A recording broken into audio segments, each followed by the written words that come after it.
یہاں ایک منکر حدیث آیا مجھ سے گفتگو کرنے کے لیے. جب اس نے الٹی سیدھی باتیں کی تو میں نے اس سے کہا کہ تم منکر حدیث ہو؟ تو مجھ سے کہا کہ ہاں میں منکر حدیث ہوں اور آپ منکر قرآن ہیں. میں نے کہا میں کیسے منکر قرآن ہوں؟ کہا آپ قرآن نہیں مانتے، اگر قرآن مانتے تو پھر حدیث کی کیا ضرورت تھی؟ میں نے کہا ہماری تو کوئی ادا، کوئی بیان، کوئی مجلس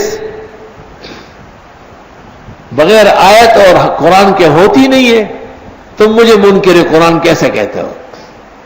تو کہنے لگا کہ لوگوں کو دھوکہ دینے کے لیے خطبے میں ایک آیت پڑھ لیتے ہیں پھر ادھر ادھر کی باتیں شروع کر لیتے ہیں. بڑا شیطان ہے اور یہ ہوتے بھی اس طرح ہے. میں سمجھ گیا کہ یہ کم وقت بہت زہریلا ہے اور بڑا خطرناک ہے.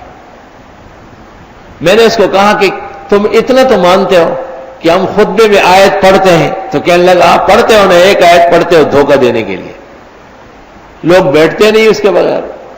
تو میں نے کہا آپ پتہ چلے گا کہ دھوکہ دینے کے لیے یا صداقت کے لیے، لیکن اتنا تو مان لو کہ ایک آیت پڑھتا ہوں. اس نے کہا مان لیا. تو میں نے کہا ایک آیت میں نے پڑھی کہ اقیموا الصلاۃ وآتوا الزکاۃ اور وارکعوا مع الراکعین. میں نے کہا اب یہ بتانا پڑے گا یا نہیں کہ نماز فرض ہے، اور یہ بتانا پڑے گا کہ نماز مسلمان پر فرض ہے، اور یہ بتانا پڑے گا کہ بلوغ کے بعد فرض ہے، اور یہ بتانا پڑے گا کہ 5 اوقات کی فرض ہے، اور وقت شروع کب ہوتا ہے اور ختم کب ہوتا ہے، اور فجر کی کتنی رکعتیں اور ظہر کی کتنی ہے، اور عصر اور مغرب کی اور عشاء کی کتنی ہے. یہ بھی بتانا پڑے گا کہ وضو ضروری ہے، کپڑے پاک ہونا چاہیے، جسم پاک، جس جگہ نماز پڑھی جائے وہ پاک. اور یہ بھی بتانا پڑے گا کہ شروع کیسی کرنی ہے اور ختم کب کرنی ہے. اور یہ بھی بتانا پڑے گا کہ کن چیزوں سے نماز رہتی ہے اور کن چیزوں سے نماز فاسد ہوتی. اس نے کہا کہ ہاں. میں نے کہا ابن الحمار، اب تم بتاؤ کہ یہ میں نے بکواس کیا ہے، دھوکہ دہی کی بات کی، یا آیت کی تفسیر کی؟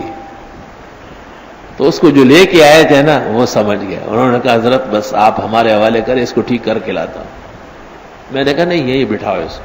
میں نے کہا اب تم بتاؤ، یہ آپ کہتے ہیں کہ ایک آیت پڑھ کے پھر ادھر ادھر کی باتیں، یہ ادھر ادھر کی باتیں تھی یا آیت کے متعلق باتیں تھی؟ تو کہنے لگے کہ آخر مولوی تھے نا، تو مولویوں کے چال بازی میں مجھے بوتل میں اتار دیا.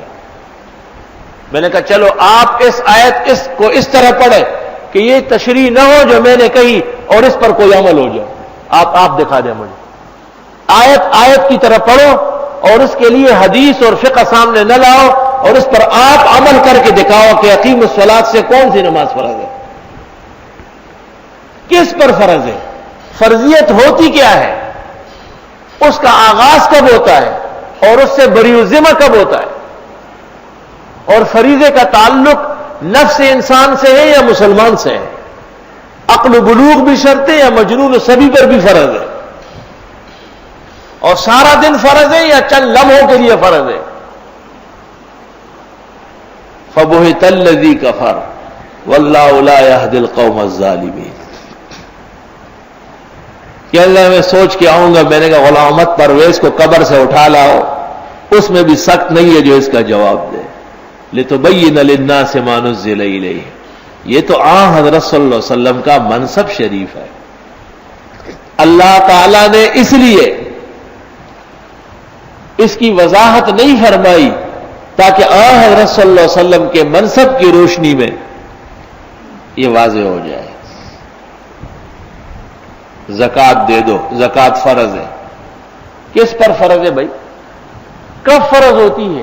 ہر مال میں یا کوئی نصاب شرط ہے، اور ہر شخص پر یا موسر اور صاحب نصاب ہونا ضروری ہے، اور ہر ایک پر فرض ہے یا کچھ عقل و بلوغ ہوش حواس بھی شرائط ہے.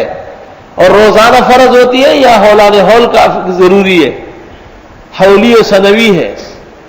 یہ تمام تشریحات اونٹوں کی زکوٰۃ اور بکروں کی اور بھیڑوں کی اور گائے اور بھینسوں کی اور سونے اور چاندی کی اور زمینی فصلوں کی اور آراز تجارت کی، ہر ایک کی شرح مختلف ہے. وآتوا الزکاۃ لتبین للناس ما نزل الیہ. حضرت جو کچھ میں نے نازل کیا ہے آپ سمجھائیں گے. اللہ تعالیٰ فرماتے ہیں کہ آپ کو سمجھانا ہے، اور پرویز کہتے ہیں کہ حضرت کا سمجھانا معتبر نہیں ہے. فلا حول ولا قوت الا باللہ. اکفر الکفار فی الہند و پاکستان فتنہ برویزیہ. اکفر الکفار، بدترین کافر کائنات، جو القرآن کے نام پر ملت اسلامیہ کے گمراہ کرنے کے در پہ ہے.